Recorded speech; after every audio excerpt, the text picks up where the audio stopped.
आता मध्यरात्र झाली होती, अंधार वाढला होता.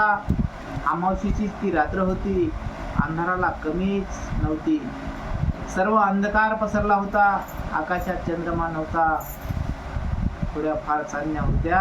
अंधाराला वेढावत आपल्या परीने त्या लुकलुकत होत्या. अंधारात त्यांचाच काय तो प्रकाश होता, बाकी अंधार होता.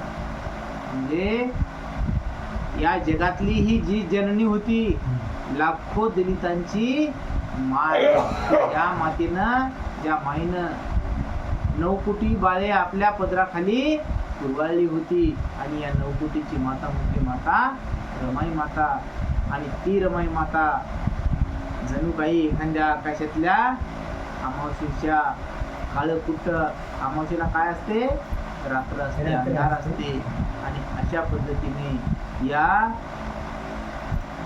आकाशामध्ये जशा प्रकारची अमावस्येची रात्र होती आणि त्या रात्री अंधाराला कुठल्याच प्रकारची काही कमी नव्हती.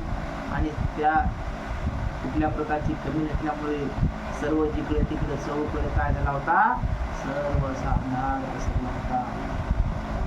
सर्व इकडे अंधार पसरला होता. आकाशात चंद्रमा नव्हता. थोड्याफार चांदण्या होत्या. म्हणजे ज्या काही आकाशामध्ये चांदण्या दिसायच्या तेवढ्या चांदण्या फक्त स्वतःभोवती कुठं तरी लुकलुकतात उजेड दिसत होता. अंधाराला वेढावत होता. आपल्या परीने त्या लुकलुकत होत्या. अंधारात त्यांचाच काय तो प्रकाश होता, बाकी सर्व जिकडे तिकडे काय पसरला होता, अंधार पसरला होता. म्हणजे माता रमाईची ज्योत माळवण्याची वेळ आली होती की रमा माता या जगाला सोडून जाते की काय, असं सर्व जिकडे तिकडे नैराश्यमान जीवन पसरलेलं होतं. मध्यरात्रीची ती शांतता, सारे जग शांत होते, झोपी गेले होते. दूर कुठेतरी एक आर्त स्वर ऐकला आणि बाबासाहेबांची झोप उडाली. ते अस्वस्थ झाले. डोळे घट्ट मिटून झोपण्याचा त्यांनी प्रयत्न केला, पण झोप यायला तयार नाही. बाबासाहेब आंबेडकर कुठून तरी बाबासाहेबांची झोप उडाली असा त्या कुत्र्याच्या तो अर्थस्वर, म्हणजे कुत्र्यासारखा ओरडल्यासारखा आवाज आला. आणि तो आवाज असा कानाला कसा कुरकस असा आवाज आला. आणि मग बाबासाहेबांची एकाएकी झोप उडाली.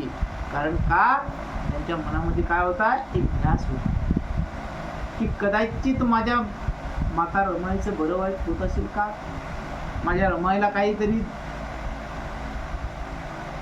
जीव जाण्याचा प्रयत्न होत आहे का, माझ्या रमाईचे निर्वाण होतोय का, अशा पद्धतीचा बाबासाहेब आंबेडकरच्या मनामध्ये शब्द घडत होते.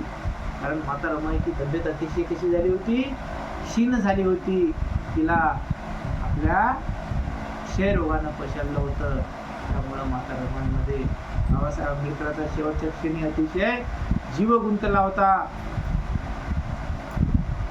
बाबासाहेब आंबेडकर अस्वस्थ झाले होते. डोळे कितीही मिटून लावण्याचा प्रयत्न करत, परंतु डोळ्यामध्ये काही झोप येत नव्हती. बाबासाहेबांना झोप यायला हवी होती. आज ते खूप थकले होते. म्हणजे बाबासाहेब थकून गेले होते, परंतु त्यांना काही झोप मात्र येत नव्हती. मनाने आणि शरीरानेही 2 दिवसापासून सारखे दौरे, सभा, संमेलने, आवाहने, वादविवाद, खूप दगदग पुरवली त्यांना. त्यांचे शरीर थकून गेले. त्यापेक्षाही त्यांचे मन अगदी थकून गेले. थकले की झोप येते, पण बाबासाहेबांना झोप येत नव्हती. झोपेपुढे ते आता थकून गेले. त्यांना कळेना असे का होते, झोप का येत नाही. रमाची तब्येत तर ठीक नसेल, पण आपण आलो त्यावेळेस तिची तब्येत बरी होती. आपण लंडनहून आलो त्यावेळेस किती क्षीण झाली होती ती. तिचे तेज एकदम वाढले होते. आपल्या मनात शंका आली, दिवा विझण्यापूर्वीचे तर ते तेज नाही, पण दिवा जळत होता पूर्वीसारखाच. खरेच रमा माझ्यासाठी किती त्रास घेते, किती. म्हणजे बाबासाहेब म्हणतात की जशा पद्धतीने एखादा दिवा जळतो आणि स्वतः पोटी काय देते, ते प्रकाश देते, तशा पद्धतीनं माता रमाई की स्वतःसाठीच नव्हे तर की माझ्यासाठी सुद्धा कितीतरी त्रासाचं जीवन भोगते आहे. रमा, माझ्यासाठी तू किती त्रास भोगते आहेस. उपवास करते, शनीचा शनिवार, सूर्यांचा रविवार, शंकराचा सोमवार, देवीचा मंगळवार, बुधवारही करतेच, दत्ताचा गुरुवारही सोडत नाही, पुन्हा देवीचा शुक्रवार आहेच. सर्व वार करते उपवासाला. तिला वार कमी पडतात, पण कशासाठी करते ती उपवास? म्हणजे या आठवड्यातून एकही दिवस माता रमाबाईनं सोडला नाही. का सोडला नाही? की सर्व आपलं आयुष्य ही कोणाला अर्पण करणार होती? आपल्या पतिदेवाला अर्पण करणार होती. कारण आपले पतिदेव म्हणजे बाबासाहेब आंबेडकरांवर माता रमाईचा एवढा गाढ भरोसा होता की जेणेकरून बाबासाहेब आंबेडकर कुठेही जरी गेले तरी कुठला तरी देव या आठवड्यामधला एक दिवस ती देवा धर्माची काय करत होती? याचना करत होती की माझे पती माझ्या मायदेशी परत आले पाहिजे, सुखरूप आले पाहिजे. कारण का? या 9 कोटी लेकराला माय म्हणून मी आहे आणि बाप म्हणून निश्चितच भीमराव आंबेडकर म्हणजे बाबासाहेब आहे. देवधर्मही किती करते. आपण परगावला गेलो की तिचा देवधर्म कडक असतो, उपवासही कडक असतात. आपण एकदा तिला विचारले होते, रमा तू एवढे कडक उपवास कशासाठी करते? एवढा देवधर्म तू कशासाठी करतो? म्हणजे बाबासाहेब आंबेडकर त्या माता रमाईला विचारतात की रमा, हे एवढे जे देवधर्म करा लागली, तू पूजा अर्चा करतं, देवधर्म करतं, उपवास तापास करतं, हे कशासाठी करते आहेस तू एवढं?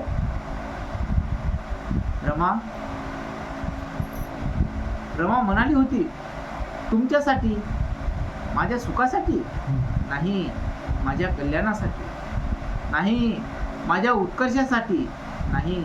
मग कशासाठी करतेस? तुमच्या यशासाठी, आपल्या यशासाठी. माझ्यापेक्षा तीच केवढी साधना करते, उपासना करते. बाबासाहेबांच्या मनात रमाचे विचार येऊ लागले. एक प्रसंग त्यांच्या उघड्या डोळ्यासमोर येऊ लागला.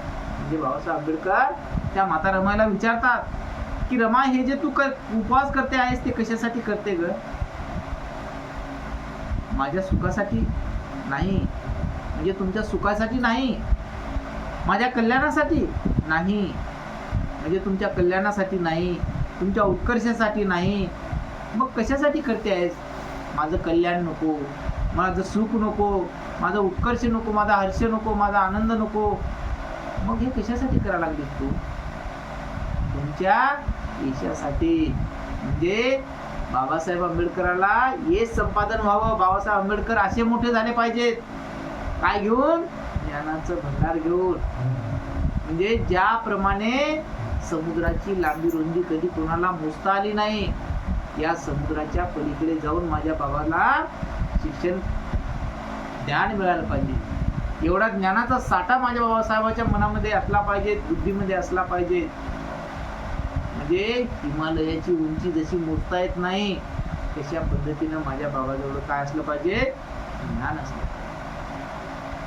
म्हणजे कुठल्याच गोष्टीची कमी बाबासाहेबांच्या बुद्धीमध्ये असू नये असं माता रमाईला वाटते आहे की तुम्ही बाबासाहेब एवढं यशाचं शिखर गाठावं की जेणेकरून त्याची लांबी रुंदी कोणाला मोजता येणार नाही.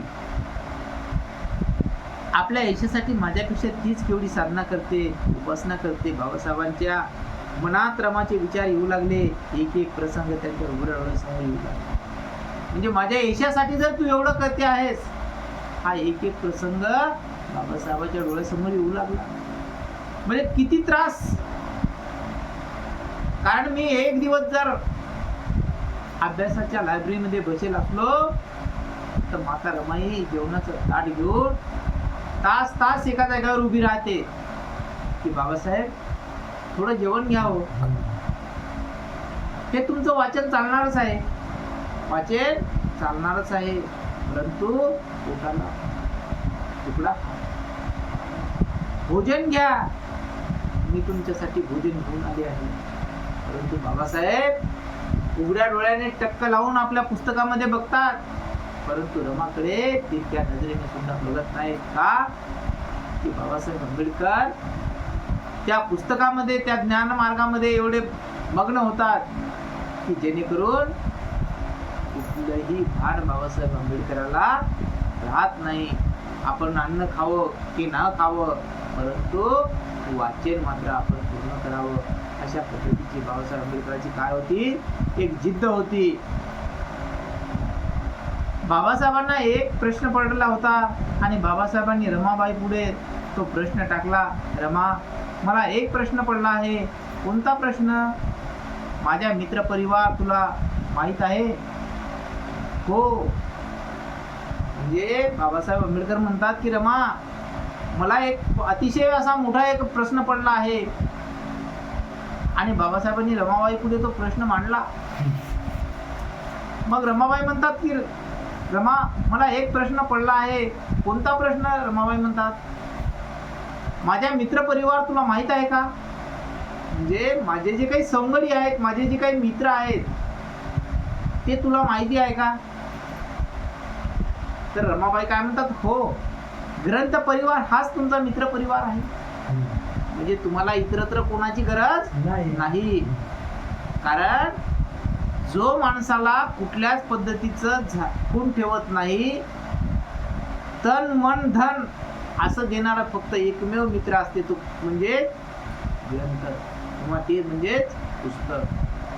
पुस्तकानं कधी म्हटलं का की नाही हे 2 ओळी माझ्या राहू दे, हे मी तुला दिसतच नाही, अस्पष्ट राहतो, काळं कुट्ट होतो आणि डबल तू वाचायला गेला की पुढं तयार होतो. परंतु पुस्तक कधीच लपून ठेवत नाही.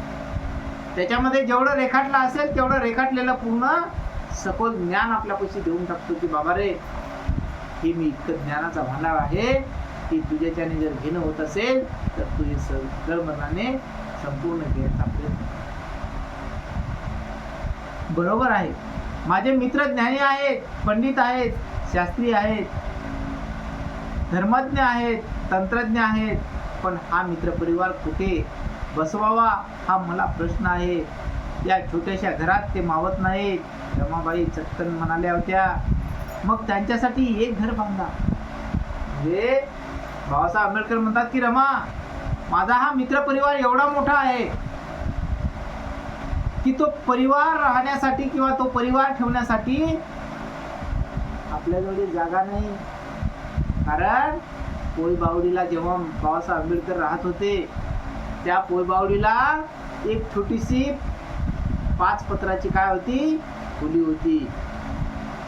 आणि त्या 5 पत्राच्या खोलीमध्ये आपलं वास्तव्य होऊ शकत नाही. आता आपला हा ग्रंथाचा साठा कुठे ठेवायचा?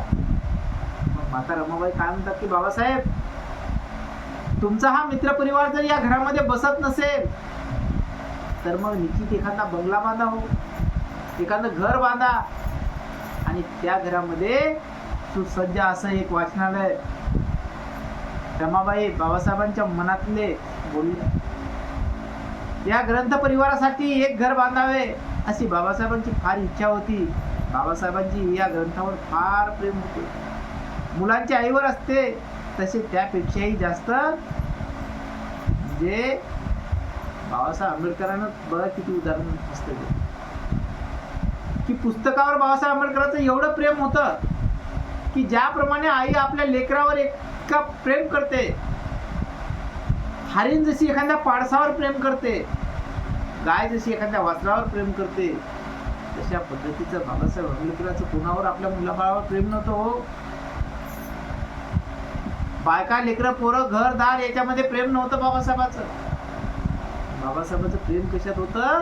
त्या ग्रंथावर प्रेम होतं, पुस्तकावर प्रेम. मुलांच्या आईवर असते तसे त्यापेक्षा जास्त. थोड्या दिवसात बाबासाहेबांनी एक घरही बांधले. घराचे नाव काय ठेवावे हा दुसरा प्रश्न पुन्हा पडला आणि पुन्हा बाबासाहेबांनी रमाबाई पुढे प्रश्न टाकला. मग रमाबाईनं बाबासाहेब आंबेडकरांना काय सांगितलं की तुमच्या पुस्तकाचं भांडार ठेवण्यासाठी एक घर बांधा. बाबासाहेबाला पटलं की बरोबर आहे, आता या 4-5 पत्राच्या खोलीमध्ये आपलं वास्तव्य थाटणं होत नाही, आपण एक घर बांधलं पाहिजे.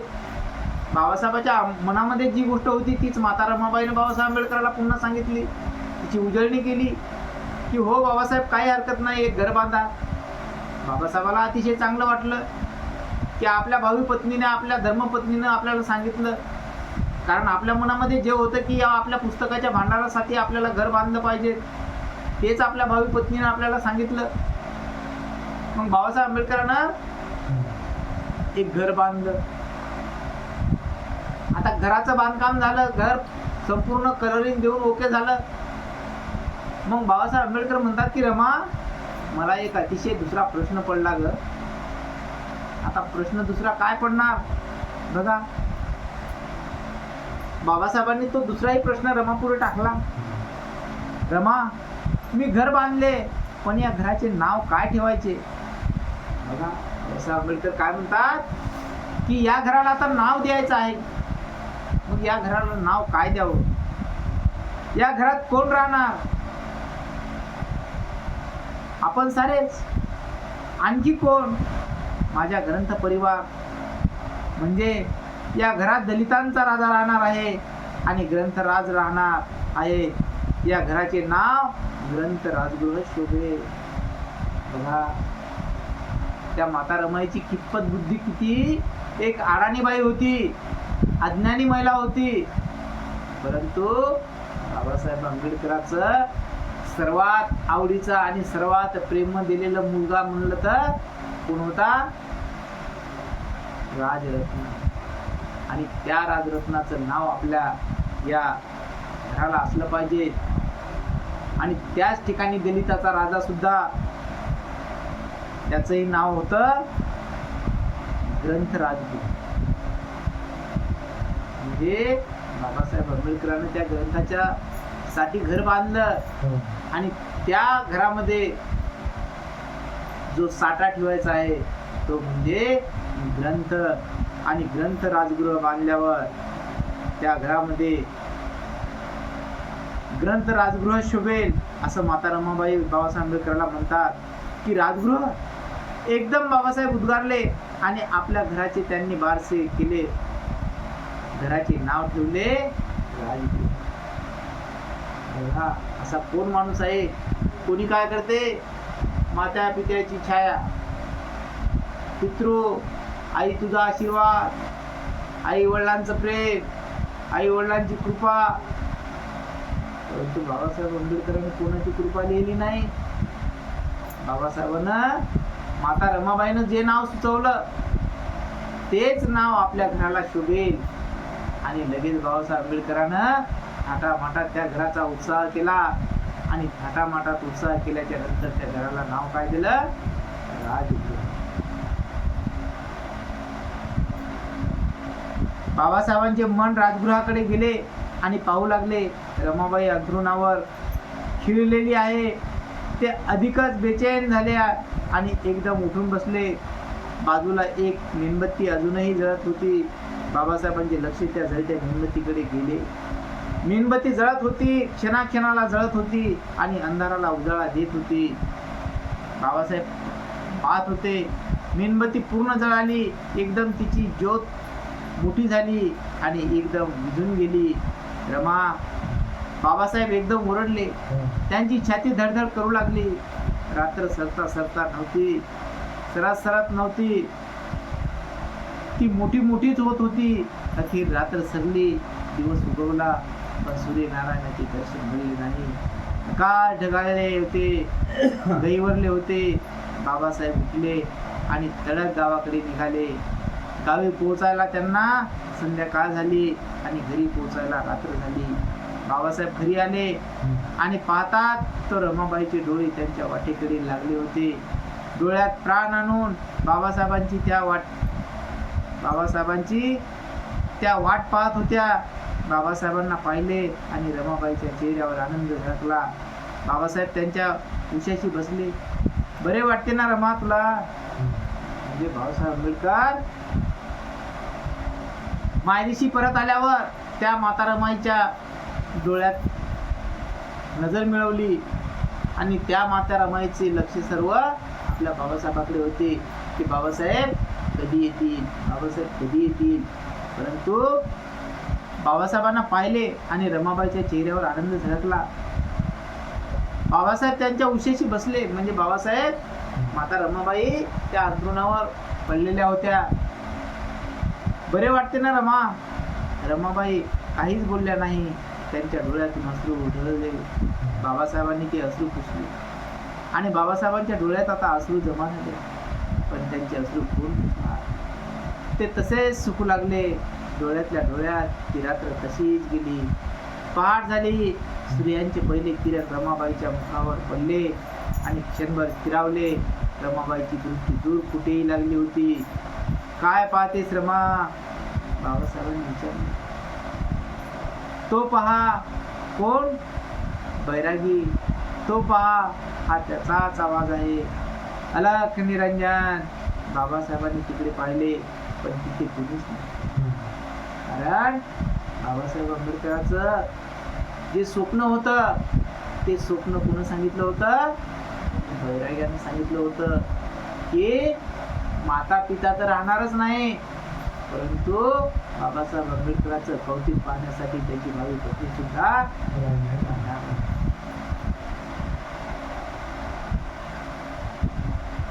बाबासाहेबांनी तिकडे पाहिले, पण तिकडे कोणीच नव्हते.